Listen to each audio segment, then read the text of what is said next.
आजादी के बाद नेहरू जी प्रधानमंत्री थे, जो कि कपाट से ब्राह्मण थे, और सोमनाथ वहां का मंदिर दोबारा तामीर हुआ 1000 साल बाद। आपने देखा कि अयोध्या में आवाज उठाई गई आजादी के बाद, उससे पहले कभी नहीं उठाई। अयोध्या में राम मंदिर है ये आवाज आजादी के बाद ब्राह्मणों ने उठाने की कोशिश की और इतना बड़ा आंदोलन चला। आज अयोध्या में राम मंदिर की तामीर हुई। ये बात मैं इसलिए कहना चाह रहा हूं कि जो कौमें कयादत में होती है वो अपने 1000 साल के बड़े मुद्दों को उखाड़ करके महिमा मंडित करती है। और हम इसी इलाहाबाद में आई थे हिंदुस्तान में लगभग 750 साल मुसलमानों ने हुकूमत की।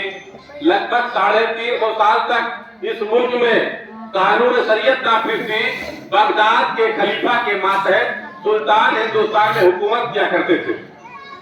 और जब सल्तनत खत्म हुई, राजशाही आई, मुगलों को दौर आया, तब भी लगभग 350 साल तक आपके क्रिमिनल लॉ कानून शरीयत से तय होते थे।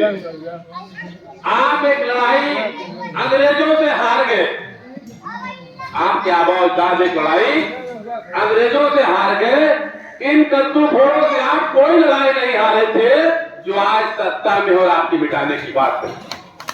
नहीं कभी आपको हरा सके थे, न हराने की हैसियत में थे। ये उन अंग्रेजों के साथ तहरीक की आजादी के गद्दार थे और हिंदुस्तान की आजादी के दुश्मन। आज हमारी आपकी नासमझी की वजह से, हमारी आपकी नाअहली और नाकारापन की वजह से सत्ता के गलियारों में मौजूद है। अगर वो सत्ता के गलियारों में मौजूद है तो उनकी काबिलियत नहीं, हमारा आपका नाकारापन।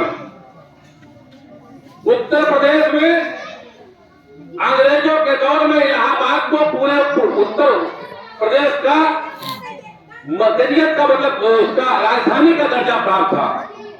उस समय आपके इसी इलाहाबाद के मौलवी इलाका अली साहब ने अंग्रेजों के खिलाफ जिहाद किया। यहाँ पर अंग्रेजों को यहाँ से बेदखल कर दिया और अपनी हुकूमत कायम की। 1857 की तहरीक आजादी पहली जंग थी, उसकी क़यादत आप कर रहे थे। कैसे कर रहे थे कि दौर ऐसा आएगा, वो लोग जो खड़े होकर के कोई बात नहीं कर सकते, जिनकी कोई हैसियत नहीं है, वो हिंदुस्तान में मुसलमानों को मिटाने की बात करें। ये कर इसलिए रहे हैं कि आपके पास अपनी क़यादत नहीं है।